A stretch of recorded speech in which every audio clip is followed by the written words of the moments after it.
ازيكم عاملين ايه؟ يا رب دايما تبقوا بخير، وحشتوني جدا. النهارده هتكلم معاكم على اغنيه واعلان محمد حماقي الجديد، اعلان ذا بروكس، اغنيه فضلوا المكان لسه نازله كده حبه حلوين. يلا بينا.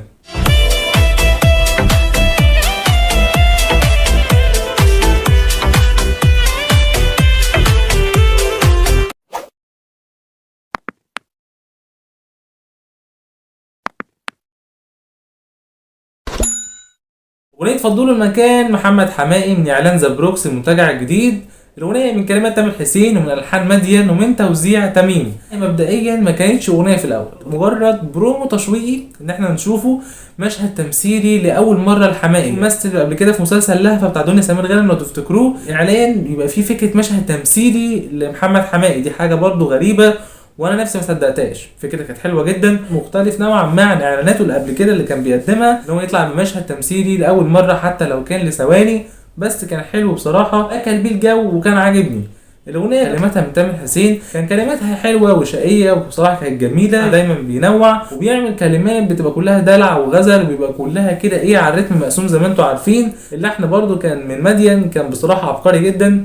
مدين ملحن من الملحنين اللي انا بشوفهم ملحنين عاليين جدا، بيعمل شغل مع مطربين كتير، بس امتى عارف ينزل الاغنيه دي، وامتى هيبقى عارف ان هو اللحن ده هيبقى واكب المطرب ولا لا، يعني هيبقى لايق في صوته، هيتعمل بالتيمه اللحنيه ولا هيتعمل كده هري وخلاص. فمدين من الملحنين التقال جدا اللي اشتغل برضو الفتره الاخيره مع رامي صبري، كام حاجه حلوه جدا في الالبوم الاخير. فمدين انا بصراحه بحترم شغله جدا.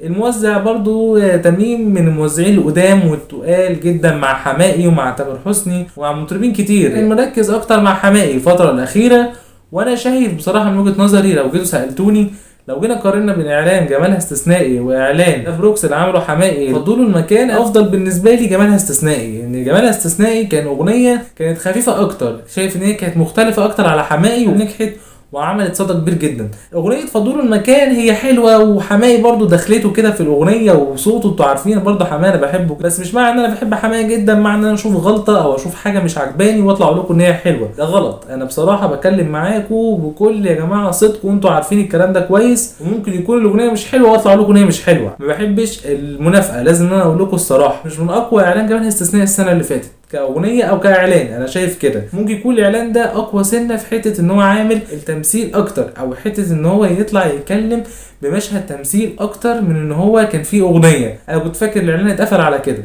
بعد كده الاعلان اتاري فيه اغنيه فضلوا المكان، بس كان برومو تشويق للناس الاول عشان نشوف الاعلان الصغير ده او البرومو الصغير، ويكمل بالاغنيه بعد كده. حماقي برضو فاجئني جدا ان هو ليه اعلان السنه دي في رمضان، من ساعه كام اعلان الاخير اللي عمله بقاله كام سنه، وهو بقى دلوقتي بيطرف في كام اعلان في كل رمضان. ليه اعلان ظهوره قدام الكاميرا ليه التفات في الانظار كبير. شايف بصراحه ان الاغنيه بشكل عام اقوى حاجه فيها كانت الكلمات، والتوزيع بصراحه كان قوي جدا، واللحن يا جماعه كان معمول بصراحه بشكل كان كرييتيف جدا مع الكلمات والتوزيع. برضو الشغل كله يحترم، كل فريق العمل. الاغنيه كانت عجباني جدا، والاعلان برضو كان معمول بشكل مختلف على حماقي، يعني دي اول مره ان انا اشوفها. قولوا لي رايكم في الكومنتات تحت، قولوا لي شايفين الاغنيه كانت احسن حاجه ولا ما كانتش قد كده. والاعلان انا شايف بصراحه ان هم بشكل عام كانوا معمولين بشكل كويس. وده اللي كان عندي النهارده. لو انتوا لسه جديد بتشوف اشترك وفعل زر الجرس واعملوا لايك عشان كان في محتوى اللي اقدمه اكتر واكتر، وشاركوا في كل مكان لكل اصحابكم على الانتظار. ما تنسوش اشوفكم ان شاء الله على خير في فيديو جديد.